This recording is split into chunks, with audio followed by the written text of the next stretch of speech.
नमस्कार, मैं डॉक्टर राकेश पाठक। प्रधानमंत्री नरेंद्र मोदी का लाल किले की प्राचीर से दिया गया भाषण आपने सुना होगा। इस भाषण की एक बेहद महत्वपूर्ण बात यह थी कि नरेंद्र मोदी ने राष्ट्रीय स्वयंसेवक संघ के कसीदे काढ़े थे।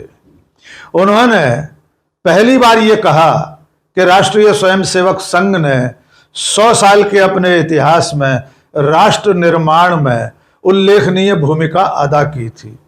इसके अलावा उन्होंने ये दावा भी किया कि आरएसएस दुनिया का सबसे बड़ा एनजीओ है। लेकिन उनके इस भाषण के बाद कई तरह के सवाल उठने लगे हैं।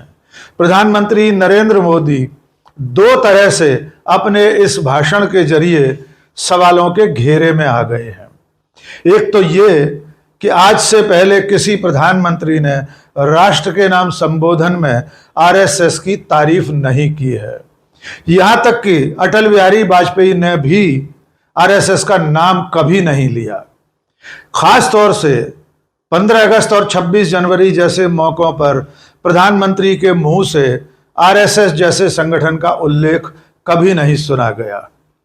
लेकिन नरेंद्र मोदी इस मामले में आरएसएस का जिक्र करके दो तरफा मार झेल रहे हैं। एक तो ये कि जिस आरएसएस का उन्होंने उल्लेख किया है, जिसके 100 साल के इतिहास की तारीफ की है, उसकी भूमिका स्वतंत्रता संग्राम में शून्य थी। जब देश आजादी की लड़ाई लड़ रहा था तब आरएसएस अंग्रेजों के साथ था, लेकिन उसके बाद की उसकी भूमिका भी सवालों के घेरे में रही है। तो एक तो प्रधानमंत्री इस मामले में घिर गए कि वे एक ऐसे संगठन का जिक्र कर रहे हैं जो आजादी की लड़ाई में शामिल नहीं था और आजादी के बाद 3 बार उस पर प्रतिबंध लगा था। दूसरा घेराव उनका इस मामले में हो रहा है कि अब राष्ट्रीय स्वयंसेवक संघ खुद भी उनसे खफा है। और इसकी वजह यह है कि प्रधानमंत्री नरेंद्र मोदी ने आरएसएस को एक एनजीओ बता दिया है, जबकि राष्ट्रीय स्वयंसेवक संघ खुद को एनजीओ कहलाना पसंद नहीं करता। उसका दावा है कि वो एक सांस्कृतिक संगठन है। इसलिए प्रधानमंत्री नरेंद्र मोदी सेल्फ गोल जैसा कर बैठे हैं। आइए आपको एक बार फिर प्रधानमंत्री के उस भाषण की छोटी सी कतरन सुनवा देते हैं, जिसमें वे आरएसएस के 100 साल के इतिहास और स्वयंसेवकों के समर्पण का जिक्र कर रहे हैं। आज मैं बहुत गर्व के साथ एक बात का जिक्र करना चाहता हूं। आज से 100 साल पहले एक संगठन का जन्म हुआ, राष्ट्रीय स्वयंसेवक संघ। 100 साल की राष्ट्र की सेवा एक बहुत ही गौरवपूर्ण स्वर्णिम पृष्ठ है। व्यक्ति निर्माण से राष्ट्र निर्माण के संकल्प को लेकर के 100 साल तक मां भारती का कल्याण का लक्ष्य लेकर के लक्षावधि स्वयंसेवकों ने मातृभूमि के कल्याण के लिए अपना जीवन समर्पित किया है। सेवा, समर्पण, संगठन और अप्रतिम अनुशासन ये जिसकी पहचान रही है, ऐसा राष्ट्रीय स्वयंसेवक संघ दुनिया का ये सबसे बड़ा एनजीओ है। एक प्रकार से 100 साल का उसका समर्पण का इतिहास है। आज लाल किले की प्राचीर से 100 साल की इस राष्ट्र सेवा की यात्रा में योगदान करने वाले सभी स्वयंसेवकों को आदरपूर्वक स्मरण करता हूं और देश गर्व करता है राष्ट्रीय स्वयंसेवक संघ की इस 100 साल की भव्य समर्पित यात्रा को, और हमें प्रेरणा देता रहेगा। तो प्रधानमंत्री कह रहे हैं कि 100 साल के अपने कार्यकाल में राष्ट्रीय स्वयंसेवक संघ के स्वयंसेवकों ने, कार्यकर्ताओं ने राष्ट्र निर्माण में अतुलनीय योगदान दिया। तो पहले तो इसकी मीमांसा कर लेते हैं कि आरएसएस की भूमिका क्या रही है। इसके लिए सबसे आसान तरीका है पवन खेड़ा का बयान सुन लेना। यद्यपि उस दिन से अब तक, यानी 15 अगस्त को प्रधानमंत्री के भाषण से लेकर अब तक हमारे जैसे तमाम लोग ये बता चुके हैं कि राष्ट्रीय स्वयंसेवक संघ 1925 में अपनी स्थापना के बाद से 1947 में देश की आजादी के दिन तक अंग्रेजों के साथ खड़ा था। वो स्वाधीनता संग्राम में कहीं भी शामिल नहीं था। सविनय अवज्ञा आंदोलन, भारत छोड़ो आंदोलन, किसी में भी राष्ट्रीय स्वयंसेवक संघ ने घोषित रूप से अपनी भूमिका को बहुत दूर रखा हुआ था।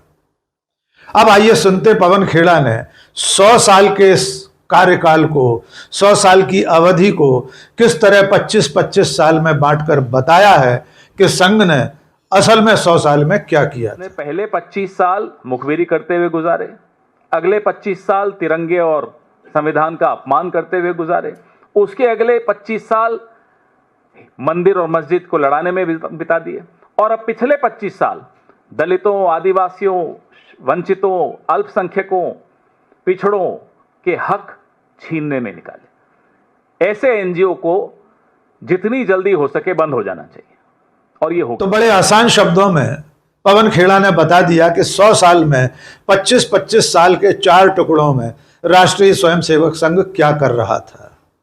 और अब बात करते हैं प्रधानमंत्री के उस दावे की जिसमें उन्होंने राष्ट्रीय स्वयंसेवक संघ को दुनिया का सबसे बड़ा एनजीओ बताया। फिर से वो टुकड़ा सुन लेते हैं।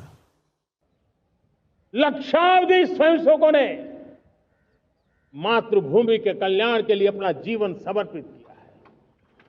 सेवा, समर्पण, संगठन और अप्रतिम अनुशासन ये जिसकी पहचान रही है, ऐसा राष्ट्रीय स्वयंसेवक संघ दुनिया का ये सबसे बड़ा एनजीओ है। एक प्रकार से 100 साल का उसका समर्पण का इतिहास है। तो नरेंद्र मोदी ये दावा कर रहे हैं कि राष्ट्रीय स्वयंसेवक संघ आरएसएस दुनिया का सबसे बड़ा एनजीओ है। इसी बात पर प्रधानमंत्री फिर से दो तरफा घिर गए। पहला तो ये कि खुद राष्ट्रीय स्वयंसेवक संघ अपने संगठन को एनजीओ कहलाना पसंद नहीं करता। संघ के पदाधिकारियों ने, स्वयंसेवकों ने कभी यह दावा नहीं किया कि वो एक एनजीओ है।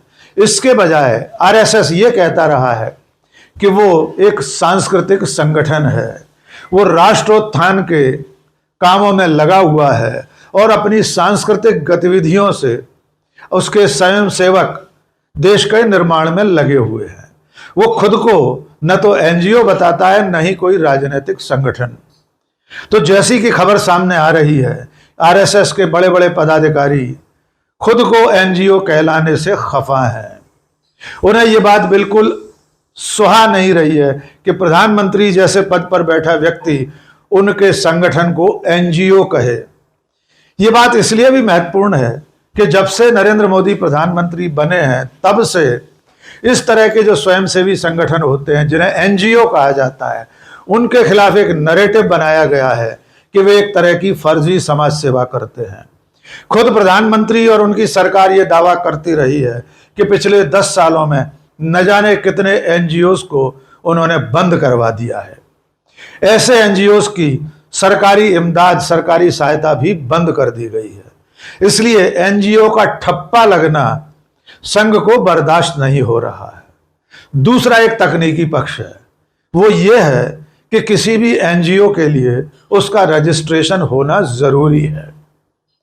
कोई भी स्वयंसेवी संस्था अगर इस तरह का समाज सेवा का काम करना चाहती है तो उसे बाकायदा फर्म्स एंड सोसाइटीज के सामने सरकारी दफ्तर में जाकर अपना पंजीयन कराना पड़ेगा।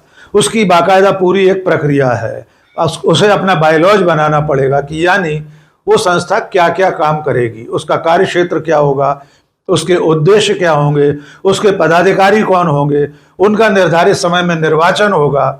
और एनजीओस के निर्वाचन की प्रक्रिया रजिस्ट्रार फर्म्स एंड सोसाइटी की निगरानी में होती है। लेकिन राष्ट्रीय स्वयंसेवक संघ आज तक पंजीकृत नहीं है। आरएसएस का कोई रजिस्ट्रेशन देश के किसी सरकारी दफ्तर में नहीं है। इसलिए न तो उसका कोई लेखा जोखा रखने वाला कोई रजिस्टर है, उसकी आमद और रफ्त यानी पैसे का आना और जाना, खर्चा, आय और व्यय, इसका कहीं कुछ अता पता नहीं है। दूसरा, उसका कोई सदस्यता रजिस्टर नहीं है। एनजीओ के लिए अनिवार्य है कि उसके सदस्यों का बाकायदा रजिस्टर मेंटेन किया जाएगा, उन्हीं सदस्यों में से पदाधिकारी चुने जाएंगे। लेकिन राष्ट्रीय स्वयंसेवक संघ के पदाधिकारियों का कोई चुनाव नहीं होता। सरसंघ चालक से लेकर बाकी के सब जो क्षेत्र प्रमुख वगैरह होते हैं, उनका किसी भी तरह का कोई निर्वाचन नहीं होता। यानी एनजीओ कहलाने की कसौटी पर आरएसएस वैसे भी खरा नहीं उतरता और खुद आरएसएस अपने आप को, अपने संगठन को एनजीओ कहलाना पसंद नहीं करता। इसलिए जैसे ही प्रधानमंत्री ने यह दावा किया कि आरएसएस दुनिया का सबसे बड़ा एनजीओ है, वैसे ही कांग्रेस के राष्ट्रीय प्रवक्ता पवन खेड़ा ने सीधा सवाल किया कि अगर एनजीओ है तो रजिस्ट्रेशन कहां है। आइए सुनिए पवन खेड़ा ने क्या कहा। प्रधानमंत्री ने कल आरएसएस को एनजीओ बताया, बड़ी तारीफ की, उसको लेकर कहाँ है रजिस्ट्रेशन सर्टिफिकेट? दिखाइए। एनजीओ का तो रजिस्ट्रेशन सर्टिफिकेट होता है, दिखाइए कहाँ है खाते उनके, दिखाइए। भगवान इस समाज और इस देश को ऐसे एनजीओ से बचाए। तो पवन खेड़ा का सवाल वाजिब है। देश भर के तमाम लोग यही पूछ रहे हैं कि अगर आरएसएस एक एनजीओ है तो उसका रजिस्ट्रेशन कहां, किस जिले में, किस सरकारी दफ्तर में, किस फार्मेस एंड सोसाइटी के रजिस्ट्रार के दफ्तर में किया गया है, उसका रजिस्ट्रेशन नंबर कहां है, उसकी सदस्यता सूची कहां है, उसके पदाधिकारियों का निर्वाचन कब हुआ। इन सवालों के जवाब न नरेंद्र मोदी के पास है न आरएसएस के पास। इसलिए नरेंद्र मोदी अपने इस भाषण में आरएसएस की प्रशंसा करते हुए, तारीफ करते हुए खुद ब खुद घिर गए हैं, एक तरह से सेल्फ गोल कर बैठे हैं। और अब आइए इस बात का आकलन करें कि आखिर अचानक नरेंद्र मोदी को क्या हुआ कि वे लाल किले की प्राचीर से आरएसएस के कसीदे काढ़ने लगे। पिछले 10 सालों में एक बार भी उन्होंने किसी सरकारी मंच से, लाल किले की प्राचीर से और इसके अलावा भी कहीं भी संघ का नाम नहीं लिया। अपवाद स्वरूप जब वे तीसरी बार प्रधानमंत्री बने और उसके बाद नागपुर गए, तब उन्होंने जरूर हेडगेवार मंदिर और संघ मुख्यालय पहुंचकर संघ के बारे में अपने विचार व्यक्त किए थे। लेकिन इससे पहले 10 सालों तक नरेंद्र मोदी नागपुर जाकर भी संघ मुख्यालय नहीं जाते थे। उनकी संघ प्रमुख से अलग से कोई व्यक्तिगत मुलाकात नहीं हुई थी। और अब ऐसा क्या हुआ कि वे लाल किले की प्राचीर से राष्ट्रीय स्वयंसेवक संघ के 100 साल के कार्यकाल और उसके कामकाज की इतनी तारीफ कर रहे हैं। तो इसकी वजह भी जान लीजिए। दरअसल में पिछले 10 सालों से राष्ट्रीय स्वयंसेवक संघ और भारतीय जनता पार्टी, डॉक्टर मोहन भागवत और नरेंद्र मोदी, इनके बीच के रिश्ते अच्छे नहीं रहे हैं। इसका एक सबूत यह है कि नरेंद्र मोदी पिछले 1.5-2 साल से भारतीय जनता पार्टी के राष्ट्रीय अध्यक्ष का चुनाव नहीं कर पा रहे, क्योंकि संघ ने वीटो कर रखा है। संघ और डॉक्टर मोहन भागवत इस दफा मोदी की मर्जी का बीजेपी अध्यक्ष नहीं बनने देना चाहते। इसलिए नरेंद्र मोदी रिश्ते सुधारने के लिए, संघ और अपने बीच की चौड़ी खाई को पाटने के लिए लाल किले की प्राचीर से संघ के कसीदे काढ़ रहे थे। एक वजह और भी है। यह दूसरी वजह है अंतर्राष्ट्रीय स्तर पर संघ और उसके आनुषंगिक संगठनों के खिलाफ बन गया विचार। आप जानते हैं कि आरएसएस के जो बाकी फ्रंटल ऑर्गेनाइजेशन है, विश्व हिंदू परिषद, बजरंग दल, इन संगठनों के बारे में अमेरिका, यूरोप और तमाम दूसरे देशों में अच्छी राय नहीं है। अमेरिका में CIA ने विश्व हिंदू परिषद और बजरंग दल के खिलाफ रिपोर्ट पेश कर रखी है। कुछ जगहों पर इन संगठनों को प्रतिबंधित भी किया हुआ है और इन संगठनों का पितृ संगठन आरएसएस है। इसलिए आरएसएस की छवि भी दुनिया में खराब हो रही है। इस नाते संघ चाहता था कि उसकी छवि को सुधारने के लिए प्रधानमंत्री अपने श्रीमुख से उसकी तारीफ करें। इसलिए संघ के संकेतों के मिलने के बाद नरेंद्र मोदी ने अंतर्राष्ट्रीय पटल पर विश्व बिरादरी को भी संदेश देने के लिए संघ का जिक्र किया और उसके 100 साल के इतिहास का उल्लेख करते हुए उसे दुनिया का सबसे बड़ा एनजीओ बताया उसके सेवा कार्यों को उल्लेखनीय बताया, स्वयं सेवकों के समर्पण, त्याग और तपस्या का बखान किया। तो ये दो वजह हैं जिसकी वजह से नरेंद्र मोदी ने लाल किले की प्राचीर से आरएसएस का जिक्र किया है। लेकिन जैसा कि हमने आपसे कहा, उनके पास दो सवालों के जवाब नहीं है। पहला ये कि आरएसएस आजादी की लड़ाई में शामिल क्यों नहीं था। जब महात्मा गांधी की अगुवाई में भारतीय राष्ट्रीय कांग्रेस आजादी की लड़ाई लड़ रही थी, तब आरएसएस और उसके पदाधिकारी अंग्रेजों का साथ क्यों दे रहे थे। दूसरा ये कि आजाद भारत में उसके खिलाफ 3 बार बैन क्यों लगा था, उस पर प्रतिबंध क्यों लगा था, यानी उसकी गतिविधियां संदिग्ध रही हैं। और अंतिम ये कि संघ खुद को एनजीओ कहलाना पसंद नहीं करता। फिलहाल इन तमाम सवालों के जवाब न नरेंद्र मोदी के पास है न आरएसएस के पास। तो जिस मंशा से नरेंद्र मोदी ने आरएसएस की तारीफ की, उसका उल्लेखनीय योगदान रेखांकित करने की कोशिश की, वो उल्टा पड़ गया है। उल्टे बांस बरेली लद गए हैं। आज के इस वीडियो में बस इतना ही। बहुत बहुत शुक्रिया। जय हिंद।